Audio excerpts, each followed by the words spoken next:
তার আগে একটু জলপাইগুড়িতে চলে যাই আরো একবার। জলপাইগুড়িতে সকাল থেকে শান্তনু আমরা দেখেছি মহিলাদের বিরাট লাইন, মহিলারা বহু মহিলা একসাথে ভোট দিতে আসছেন।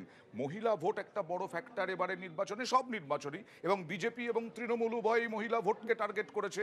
যদি আমি শাসক এবং বিরোধী ধরি, এখানে এখন কি অবস্থা?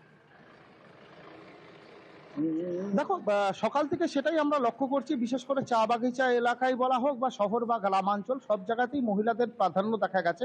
সকাল থেকে মহিলারা কিন্তু ভিড় করেছেন বিভিন্ন ভোট গ্রহণ কেন্দ্রে, এবং পুরুষদের তুলনায় মহিলাদের ভিড় অনেকটাই বেশি ছিল।